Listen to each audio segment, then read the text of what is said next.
Sorry, guys. We're just gonna start this over. Do not fall down. I'm okay.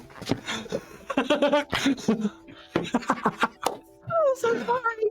Okay. Yes, I don't think she is sorry. Welcome to Theocracy Watch, folks. Glad you could join us today. Okay, here we go. ahead. This is Theocracy Watch. Apparently, teaching children that no means no is too progressive for Indiana. So lawmakers pulled consent from the curriculum altogether. Welcome back to Wow. Theocracy Watch, my fellow critical thinkers, where we keep a watchful eye on the quiet crusade to turn public policy into pulpit law.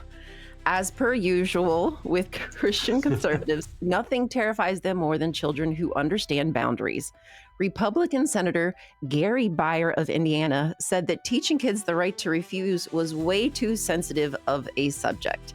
Senate Bill 422 focused on transparency, but the Republicans took the opportunity to remove the language that would protect children from predators.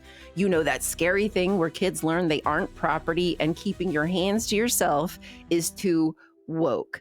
They added consent back into the bill, but not because they suddenly developed a conscience or felt convicted by their faith. They did it because people noticed, and that is what should worry you. Because the first version that erased consent entirely was the one they thought that they could get away with. The harm isn't the side effect, it's the objective. When children are conditioned to doubt their instincts, ignore their discomfort, and defer to authority no matter what, you don't get better adults, you get more obedient ones. Women who think saying bad partners. Men who think domination is their divine role. Entire families are trapped in a system that manufactures guilt and calls it godliness. And while they clutch their pearls about drag queens and library books, they're building a system that normalizes coercion and calls it protection. They're using our bodies as incubators while our identities are used as political props in their culture war. If we're honest with ourselves, the Christian nationalist agenda isn't confused, it's calculated. Consent applies to more than just sex, and that is what terrifies them. Silence gets framed as virtuous because theocracy depends on it to survive.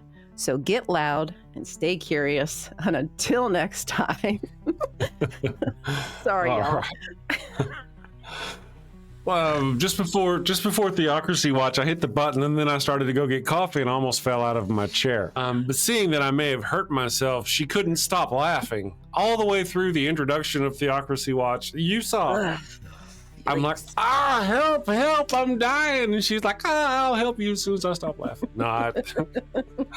We got her. First of all, remind me, if you don't mind, which state was it that did this? Indiana, I believe. Okay, so the conservatives in Indiana, pushed by Christian pressure, we allege, right? Because Christian conservatives, that's who these people are. They removed the verbiage that, or wanted to remove the part that was teaching children about consent. Mm-hmm. Mm-hmm. Why is that, you wonder? Was there some other bill they were trying to, is it like, well, we teach them about consent and that God's not real? Or was there something else? Why? Do you know why? Was there any kind of reason behind it? About transparency in education, about a very specific thing. And I did look into that, but it wasn't anything that was sneaky. Right. They weren't trying to like block off something where, like, like you're saying, like, say God isn't real, but right. They wanted to remove that portion. They wanted to remove that portion. Well, yeah, I see what you understand me. They wanted to remove that portion, and it's not because the libs were trying to sneak in something. Mm-mm. They just want to remove the portion about consent. Mm-hmm. This is an ongoing, open, scary thing, and I just wish our society could move past it. I just don't think it's going to be able to.